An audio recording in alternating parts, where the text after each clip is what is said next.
good competition. You don't want to come out here and just bully on your defense.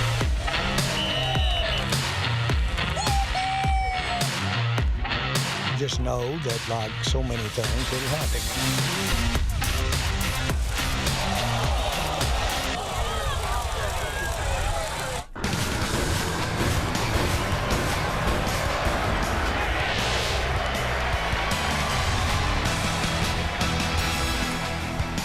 Cowboys camp rolls into week 2, and we're talking about it back in studio tonight on Sports Sunday. I'm Mike Doocy. Had a nice week out west in those cool California breezes.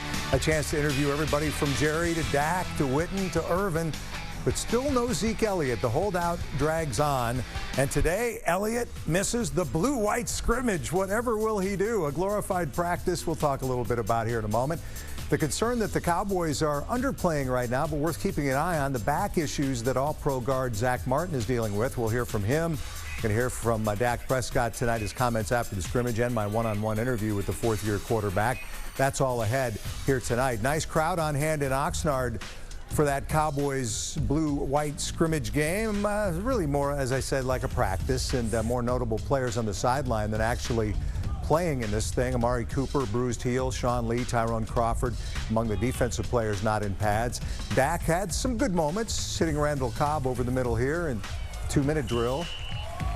And then Prescott uses his legs effectively, scrambling left, eventually finding rookie running back Tony Pollard. Pollard, of course, getting more opportunities than he probably thought he would at this point, with Zeke's holdout still underway. Will shake and bake. Nice move there, rushing touchdown. This game, kind of a microcosm of camp for Dak so far. The Cowboys quarterback with a few bad moments, too. The tip ball is picked off by Xavier Woods, who's had a really good camp. This defense looking to be a force again this season, trying to cause a few more turnovers this year, causing some today. The strip fumble recovered by Jeff Heath. But Dak says it's good when that defense is able to show its teeth, too. It's good competition. You don't want to come out here and just bully on your defense and not have confidence in them. So it goes both ways, and I think you just watching practice over these, 8 practices or so, you could say that it's back and forth. It's back and forth. They win a drill, we win a drill. They might win one day, but we come back and we respond the next day. And that's just good competition. That's iron sharpening iron, and we're making each other better. And they're good. I mean, I can't say we've been out here beating up on them, and I damn sure wouldn't say they're beating up on us. An injury update on guard ZACK Martin. He will miss a few days of practice with irritation in his back. An MRI revealed nothing serious, but he's being held out as a precaution. Missed the scrimmage today, and now he'll sit out a few more days just to play it safe. You know, we'll see. I think give it some time to calm down a little bit, and hopefully be back sooner than later. How long do you think you'll be out? I have no idea. Yeah, just doing what they're telling me to do. Just kind of doing what the program and the plan they have set for me. Obviously, we've had some guys deal with stuff like this in the past, so our training staff's very, very aware, and they have a program set in place. So right now, I'm just following that and trying to get back to the field as soon as I can. Again, nothing done on the Zeke deal. He continues to hold out. We also wait on the Dak Prescott contract extension. Same for Amari Cooper. After the scrimmage tonight, Cowboys owner, general manager Jerry Jones spent some time with the media to tell them what's been done with the contracts, or not done, as it were. Just know that, like so many things, it'll happen. It'll happen. There literally is no concern on my part at all about any time frame. That'll happen. The results are too good for them and too good for the Cowboys. Think about it a minute. The results are too good for them and too good for the Cowboys. That always happens when it's good, that good for both of them. Of course, the Dallas Cowboys have a huge and faithful fan base in and around the city of El Paso, that community reeling in the aftermath of yesterday's shootings. Tonight at camp, Jerry Jones was asked for a comment on that. We are so appreciative of the support that we have in El Paso, and it's just unthinkable and a tragedy that they're having to live right there with that. But we all are in heart and spirit. We share that. We all do, and it's just so sad for those families and so all those innocent people.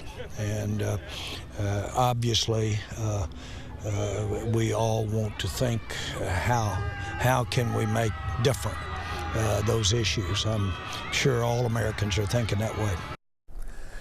Jerry Jones from Oxnard tonight. We heard from Dak Prescott just a few minutes ago after the scrimmage. He's entering his 4th year in the league now, entering the final season of that rookie contract. As you know, he's negotiating a new deal that's likely to be done soon. At 26, he shows impressive maturity as a leader, and on the field, he's been pretty good too, with 32 wins in 3 years, an impressive record as well. From a couple of days ago at camp, my sit down now with Dak Prescott. With Cowboys quarterback Dak Prescott, what's the most important nugget of knowledge that you have now that you didn't have when you came into this camp for the first time in 2016? I don't know if there's one thing you can say there. This position entails a lot of different things, a lot of different knowledge. And I've had some great coaching while I've been in the league, so there's so many different things. But yeah, I wish I could say there was one thing. There's really not. From everything from what the game entails to on the field, off the field. Had a lot of great mentors, tell me a lot of great different knowledge, so it's hard to say one thing. You talk a lot about how you've always envisioned being here. Right. But seriously, coming in as a 4th-round pick, could you have imagined that it would happen as quickly as it did for you? I mean, of course you're not imagining that it happened that quickly. I planned and I imagined being here, and as I said, I prepared and always put myself in this position to make sure that if the opportunity came, I'd take full advantage of it. But you're never going into a training camp thinking that this guy's going to get hurt and that opportunity is going to present itself. I came in with the mindset to put myself in that position, prepare like I was the guy, and work for this backup job and be that if I had to be that and support a good Tony Romo, but inevitably got hurt. And so I was able to step into that opportunity, as I said, and not necessarily ask why it presented itself, but take it and run with it. And now we're here. Why do you think this offense will be better than it was last year? I mean, you look at us on paper and you see the talent, you see the Pro Bowls, you see the All Pros. We've got it, but I don't know if you necessarily see the innovativeness or whatever, the creativeness from Kellen Moore. Just him being able to take all those different guys, all the talent we have, and put us in our best position. I think is going to be. There's going to be a big key of that, or a big reason of that. And we've got some great leaders, and we've got some great people that run this offense, and make sure that we're going to hold ourselves to high expectations and high standards, and each and every day, whether it's a walkthrough or whether it's practice, try to meet those every day. Can you be what you need to be without Zeke as part of the mix? Zeke's a great player. Zeke's not somebody that you try to replace or somebody that you say we can replace by committee. So that's not necessarily the focus right now. It's a focus on the guys that are here and how they can get better. And for me, my note to those young guys, or my bit of knowledge to those young guys, was this is an opportunity. This is an opportunity for you all to get better, to get more reps, to learn more about it, and just be ready, because we're going to need them in the regular season when that time comes, or not, with Zeke or without Zeke. I'm going to take another drink here because I'm going to ask you, Stephen, yesterday on the radio, he implied that maybe you should take a team-friendly deal might need another Gatorade to help them sign other guys who need to be signed. Are you convinced at all? I mean, is that your problem? It's not necessarily my problem. My focus is on the team. My focus is just simply getting better individually, getting better as an offense, getting better with this whole team, competing against our defense, and not focusing on that talk. I mean it seriously when I say I don't worry about those type of things. I've got a great agent, a great agency, and a great team that will handle that, and the numbers will work themselves out, but that's not for me to focus on. Does it motivate you when you hear that the NFL Network top 100 players does not include you on that list, on a list voted upon by the players, and that there are 15 quarterbacks and you're not one of them? 100% it motivates me. Motivate you, makes that chip bigger. One of the biggest compliments is from a peer. So that's also, I guess you can take that the other way, as if when you're not getting it, it should motivate you, and it should motivate anybody. And even those guys on that list, I'm sure all of them are motivated for wanting to be higher. But yeah, when you see that list come out and there's 100 guys, yeah, it lights a fire. The Gatorade bit, by the way, was every time he was asked about a contract, his or Zeke's, he would take a swig of Gatorade. So that was the thing there. The top 100 list from the NFL Network, 15 quarterbacks ranked, Prescott not among them. Hard to argue with the ones near the top: Breeze, Mahomes, Brady, Aaron Rodgers. I have serious arguments with Baker Mayfield, Deshaun Watson being ranked where they are, with Prescott not even ranked. Kirk Cousins, Wentz in there, Dak not there.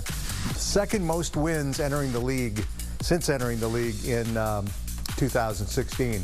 Dak trailing only Tom Brady. 8 of his teammates made the top 100. Zeke Elliott, the leader, at 18th overall. Lawrence, Tyron Smith, Zach Martin among those in the top 100 as well. Ahead tonight, Cowboys legend Gil Brandt into the Hall of Fame this weekend. Which Dallas Cowboy greats are the most glaring omissions now when it comes to the Hall? I'm so alone, Try to find my way back home to you. And he's the most entertaining Dallas Cowboy. We catch up with offensive lineman Joe Looney when Sports Sunday continues. When Gil asked me to make the induction, I thought, how many people get a chance to be a part of an honor of someone that you fired 30 years ago? How could it have come this full circle? Cowboys owner Jerry Jones with a joking nod to the past there as he presented longtime Cowboys Director of Player Personnel Gil Brandt into the Pro Football Hall of Fame last night. For almost 3 decades with the Landry Schramm Cowboys, Brandt found the players who helped build one of the NFL's more successful franchises. In the midst of his thank yous, Brandt was ready with a response for Jerry Jones. Thank you for inducting me into the prestigious Cowboys Ring of Honor last season. And thank you for making me a free agent 30 years ago. I'm here today because of the great organization like the Dallas Cowboys that had an owner, a general manager, and a head coach who believed in my ability to find talented players and build a roster. The great players we were fortunate enough to draft and sign are the reason the Cowboys have won 5 Super Bowls.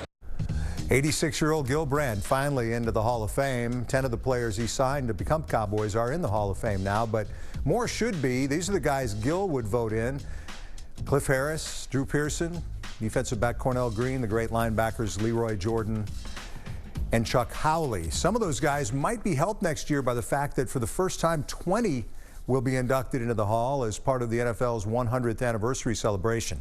All right, chances are Joe Looney will not end up in the Hall of Fame, but he's a pretty good player, filled in admirably for Travis Frederick last year. But if there were a comedy wing in the Hall, Looney's a shoo-in. 4 questions now with Big Joe.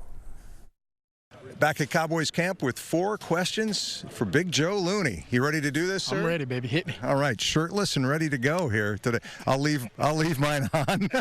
You're going to take that from him? Hey, you better watch out, buddy. I'm coming for your spot. Number 1, you're stranded on a desert island. You can only listen to one musical artist for the rest of your life. Who would that musical artist be? Oh, I'm listening to Marshmello, DJ Marshmello. Oh, yeah, he's got a song called Alone. It's like my favorite song.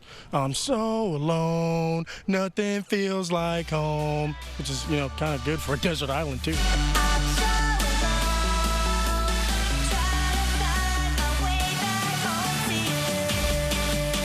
Perfect. How's it go again? I'm so alone. Try to find my way back home to you. I'm so alone. Okay, Marshmello, number 1. Rest of your life, that would be the one artist you would listen to. Tell me about your first car. What was it? When did you get it?